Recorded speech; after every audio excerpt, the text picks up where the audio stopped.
तो इसके पिछले वीडियोज़ में हमने कर्णस्य दान वीरता पाठ को समझा, उसके सारांश को देखा। तो आज की इस वीडियो में हम उस पाठ के ऑब्जेक्टिव क्वेश्चन आंसर को देखेंगे। उसके पहले अगर आपने उस वीडियो को नहीं देखा है और आप देखना चाहते हैं तो नीचे डिस्क्रिप्शन में लिंक है, वहां से आप जाकर के देख सकते हैं, या इस वीडियो के अंत में भी इन स्क्रीन में आपको वह वीडियो मिल जाएगी।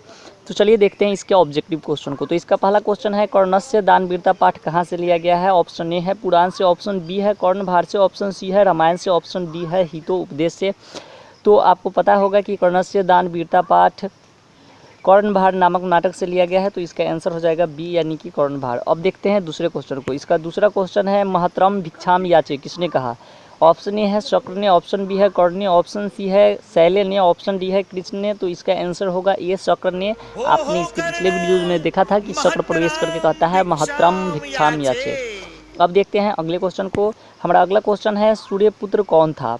तो ऑप्शन ए है भीम, ऑप्शन बी है अर्जुन, ऑप्शन सी है कर्ण, ऑप्शन डी है युधिष्ठिर। तो इसका आंसर हो जाएगा सी यानी कि कर्ण। मैंने इसके पिछले वीडियो में बताया था कि कर्ण को सूर्यपुत्र या कुंती पुत्र के नाम से भी जाना जाता है। तो यहाँ पर अगर क्वेश्चन कुंती पुत्र भी रहता तो इसका आंसर सी कर्ण ही होता।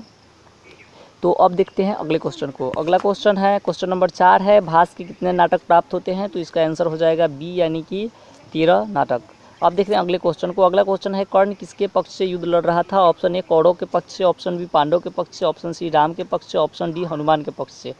तो आपको पता ही होगा कि कर्ण कौरव के पक्ष से युद्ध लड़ रहा था। अब देखते हैं अगले क्वेश्चन को। अगला क्वेश्चन है, ब्राह्मण रूप में कौन प्रवेश किया? तो आपको पता है कि इंद्र ने अर्जुन की मदद करने के लिए शक्र रूप में प्रवेश किया था, ब्राह्मण रूप में प्रवेश किया था।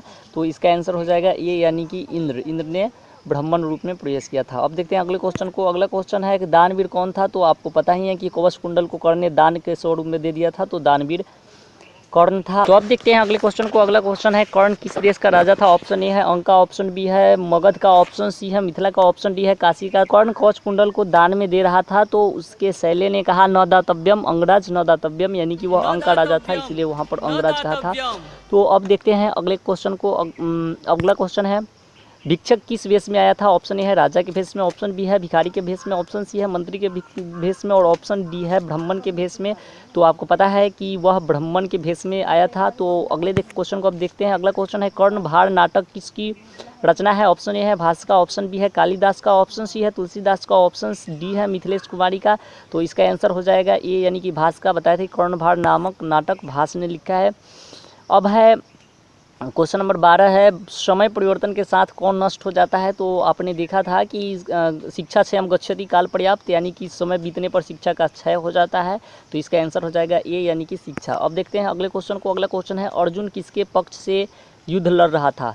तो अर्जुन पांडव के पक्ष से युद्ध लड़ रहा था, हमने इसके पिछले वीडियोज में बताया था आपको। अब देखते हैं अगले क्वेश्चन को। अगला क्वेश्चन है, कवच और कुंडल किसके पास था? ऑप्शन ए है इंद्र, ऑप्शन बी है भीष्म, ऑप्शन सी है कृष्ण, और ऑप्शन डी है कर्ण। तो आपको पता है कि कवच और कुंडल कर्ण के पास था, तो इसका आंसर हो जाएगा डी यानी कि कर्ण के पास। अब देखते हैं अगले क्वेश्चन को। अगला क्वेश्चन है, कर्ण कवच और कुंडल किसको दिया? तो ऑप्शन ए है इंद्र को, ऑप्शन बी है भीष्म को, ऑप्शन सी है कृष्ण को, ऑप्शन डी है युधिष्ठिर को। तो आपको पता है कि कर्ण ने अपना कवच कुंडल इंद्र को दिया था, क्योंकि इंद्र ही ब्राह्मण रूप में कर्ण से कवच कुंडल मांगने गया था। अब देखते हैं अगले क्वेश्चन को। अगला क्वेश्चन है, कर्ण ने कवच कुंडल देने के पूर्व अंततः क्या देने की इच्छा प्रकट की थी? स्वर्ण कनक पृथ्वी अपना सिर।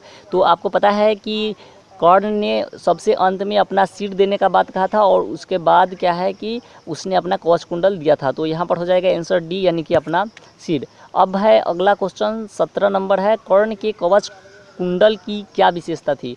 कर्ण के जो कवच कुंडल था उसका क्या विशेषता था? ऑप्शन ए है बड़ा था, और ऑप्शन बी है उसे भेदा नहीं जा सकता था, ऑप्शन सी है वह सोने का था, और ऑप्शन डी है वह अति लघु था। तो आपको पता है कि उसे भेदा नहीं जा सकता था, उसके रहते कर्ण को कोई मार नहीं सकता था, अतः इसका आंसर हो जाएगा बी यानी उसे भेदा नहीं जा सकता था। अब देखते हैं अगले क्वेश्चन को। अगला क्वेश्चन है, कर्ण ने कवच कुंडल देने के पूर्व अंततः क्या देने की इच्छा प्रकट की?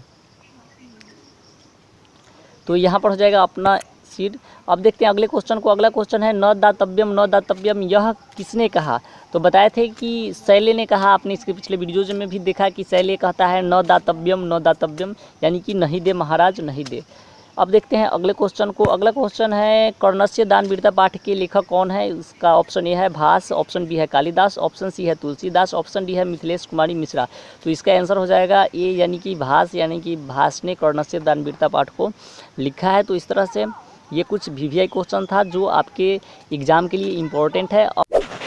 अगर आप बिहार बोर्ड मैट्रिक के स्टूडेंट हैं तो चैनल को जरूर सब्सक्राइब करें, क्योंकि यहाँ पर मैट्रिक से रिलेटेड हर एक टॉपिक पर वीडियोज मिल जाएगी, तथा साथ ही अपने दोस्तों के साथ भी शेयर करें ताकि वो भी सीख सके। Thanks for watching.